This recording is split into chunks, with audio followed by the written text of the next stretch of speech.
It is 7:43 and Diane Jordan is here from Natural Body Works in Kingston. This is More Comfort Mondays.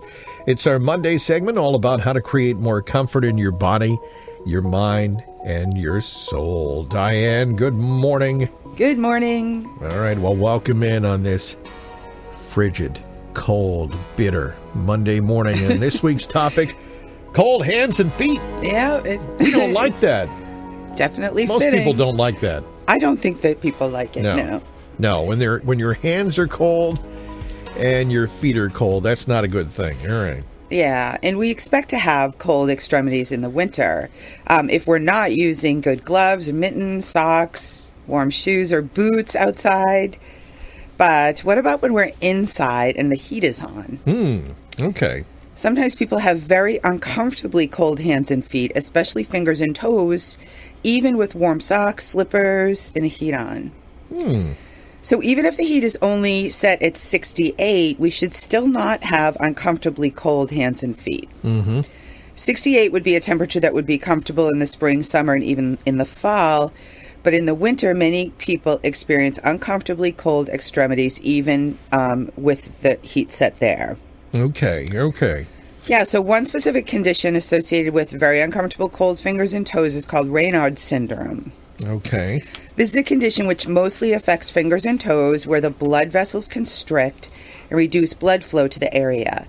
The fingers or toes become white and then bluish, and they will feel very cold and numb. And then when the tissues warm up, it's really painful because the blood vessels expand and fill up. Oh, okay. Yeah, so maybe we have all felt something like this when we've been outside in the cold for a long time and our hands get really cold. That happens to me sometimes when I'm out with my dog. Oh, sure. Can never quite get gloves that are warm enough. Yeah. Yeah, but with Raynaud's syndrome, it happens very easily, even at normal cool temperatures. And it's often associated with autoimmune disorders or medications. Oh, okay. Yeah, but many of us who don't have that syndrome still get uncomfortable cold fingers and toes with some numbness, tingling, and even pain in the hands and feet, and even the shoulders and arms in the winter, in the house, with the heat on, even sometimes when the rest of our body feels warm. Yeah, people say, feel my hands. Exactly. Feel how cold it is. Or my feet under the covers. Yeah, I know. I can't sleep with socks, though, Diane. Never like that. I'd rather have my feet be a little cold. I go to bed with socks on, then I take them off during the night. Yeah, I just can't even start. So you have a million pairs of socks in your skip bed. the socks.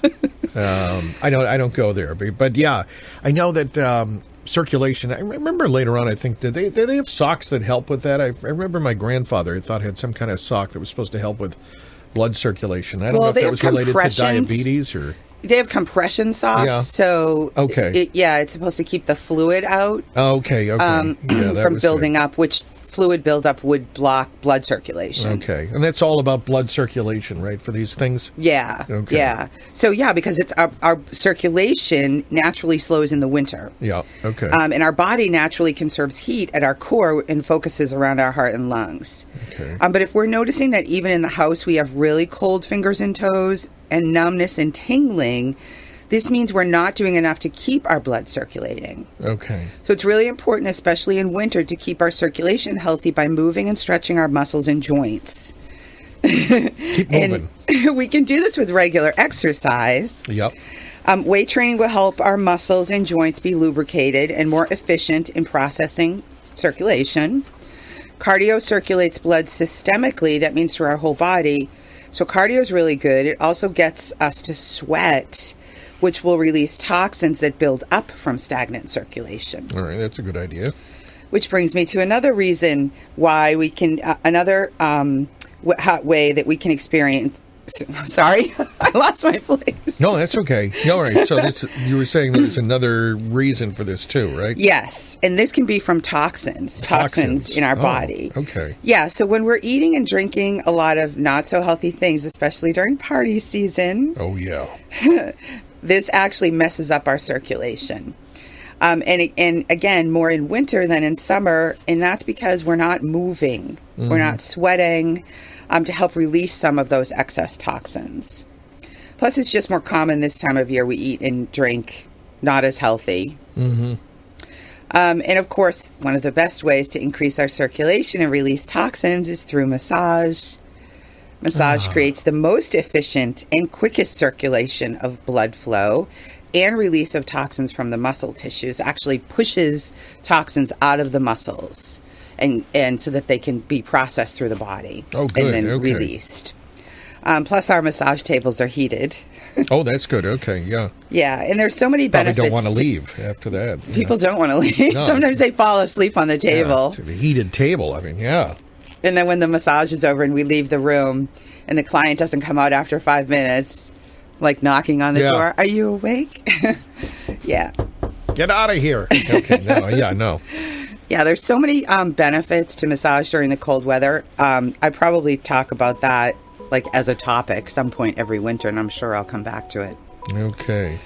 All right, so if you're experiencing increased cold, numbness, pain, or other issues such as overeating and drinking with too much party time and would like a free phone consult with Diane Jordan to see how Natural Body Works might help you, call her 781-585-5130, and Diane would love for you to follow her and Natural Body Works on Facebook. You'll learn about discounts and events, and don't forget to tune in next week at this time for another More Comfort Monday with Diane Jordan. Thank you, Diane. Thank you. Have a wonderful, more comfortable week. You as well.